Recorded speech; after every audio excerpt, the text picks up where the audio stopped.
Today, we're going to look at how the Chicago Bears just totally changed their expectations. And specifically, we're going to talk about two players who have they've gotten a free pass this offseason.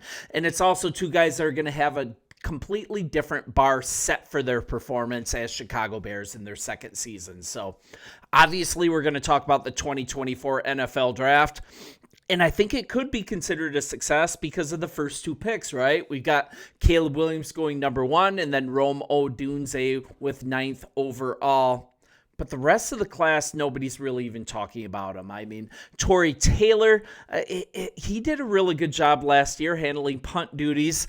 And now we get to the next two guys. The guys I'm going to talk about are not only punter Torrey Taylor, but offensive tackle Kiran Amegadjie and defensive end Austin Booker. I'm bringing this up because when Booker was drafted, he got a ton of buzz. Everybody was so pumped that he was joining this team. He really balled out for Kansas.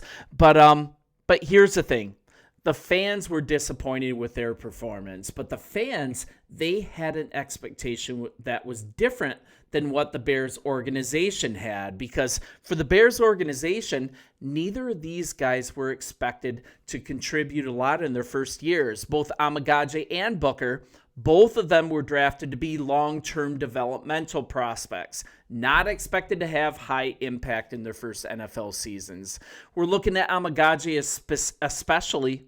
The guy wasn't ideally expected to offer much at all in 2024. He was coming off a serious quad injury that limited his offseason. He was coming off an injury at Yale that he wasn't able to work out at the combine. The Bears knew that he was injured when he was brought on, but those 36-inch arms really changed their mind, and we're looking at early season availability not expected. And also coming from a smaller program like Yale, it might require a little more development. So due to injuries, lack of quality depth up front, by the time the season really got towards, past halfway, Amegadjie, he ended up having to be thrown into the fire. And this was already week 15 against the Vikings, forced to make his first start at left tackle. How do you think that's going to be? On the road against the best defensive line possibly in the league, definitely some of the best defensive coordinators, and the defensive fronts in football thrown at him with Braxton Jones out were just really difficult. They were targeting him, and it's one that Amegadjie wanted to forget. The team's third-round rookie, he struggled all game long, nearly every facet of the game, and honestly, he was clearly the one player that the Vikings wanted to go after in this game, and they definitely did. Looking at by the time it was said and done, Amegadjie, he finished the game with, 4 separate penalties. He allowed a strip sack that absolutely ruined the team's first really good drive of the game in the middle of the third quarter. Never mind that it was one of the team's really good drives all the way in the third quarter. We can talk about that, but let's hear it straight from Kiran. The overall feelings that we lost and I didn't play well, I just wish I took advantage of the opportunity better. Now on Tuesday during league meetings, we've got Ben Johnson, and he's asked what he thought of Amegadjie's season. And he actually ended up defending the player, and he went out of his way to do so. And this is after this really rough campaign. Let's hear what Ben Johnson actually had to say. I like Kiran a lot coming out last year. He was a guy that we, on the Lions staff, we earmarked him as a potential developmental prospect. We were high on him.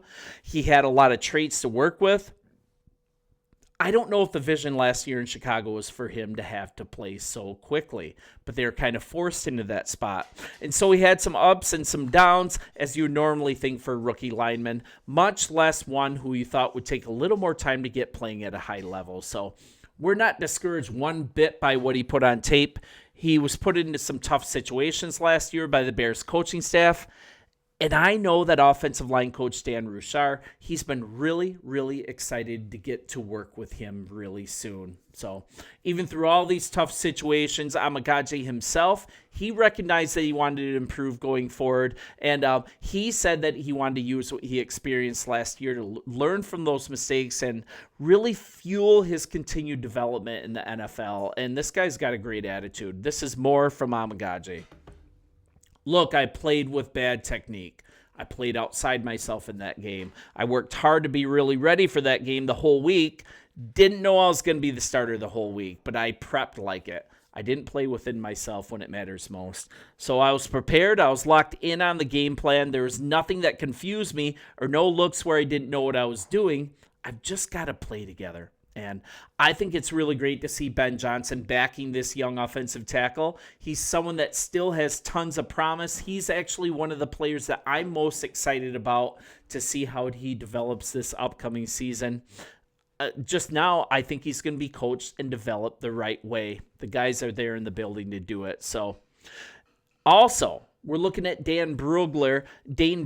He's a really highly touted draft expert. He actually had Amegadjie listed as a top 100 prospect, but he also noticed his physical ingredients and competitive drive. Those are the foundational elements that pro coaches want to develop and how he can eventually become an NFL starter. So, the Bears, I think they have big plans long-term for Amegadjie. That's based on not only what GM Ryan Poles has said, but just recently Ben Johnson. And we're looking at possibly not paying Braxton Jones. Amegadjie has a full year to have a full training camp, a full offseason, a full preseason. All of these things that are going to set him up for success, and we'll see how he responds. It could end up being a really nice player for this team. Now we're looking at Austin Booker, right?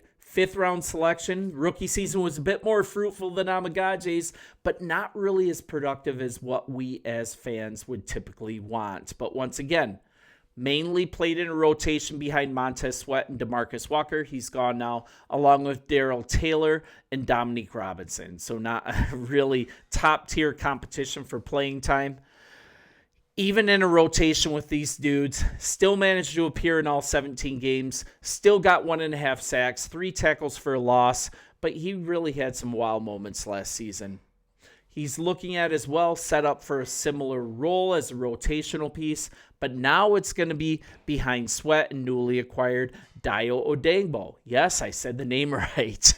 Going to be playing in a completely new system that might suit his talents a little more under Dennis Allen, but there's a few things that need to be tweaked. And I've been looking at Twitter. I've been looking at a lot of updates on Austin Booker, and all the updates seem to be him hitting the gym and putting on weight. So that's the main thing that he has to do. He's not typically an NFL defensive end size yet, but he has a long and lanky frame, a frame that can actually take that extra weight and still be agile. I think he's totally in line to continue to move up the depth chart in this Chicago Bears team. So we're looking at league meetings. Johnson also stated that Allen, he'd like to see Booker add some weight as well. So it's good that those things jibe.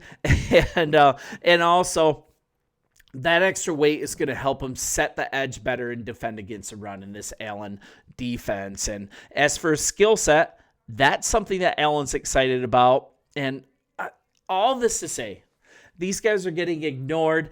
I think we'd be foolish to write these guys off as not being part of the game plan this year just because they had disappointing rookie seasons. Because now it's coming out that that was the Bears' plan all along. And it looks like now Ben Johnson is picking up on that plan. Not all of them, just that one, thank goodness. And he's realizing that development takes time before seeing the true potential on the field for these guys. I think they're going to be a factor this upcoming year. And I think with the reviews from this new coaching staff coming in, things are looking way more optimistic for these two players. They're not busts. They're just developmental prospects that now it's time for them to contribute. You guys let me know what you think on both of these players. Bear down, and we will talk soon. See ya.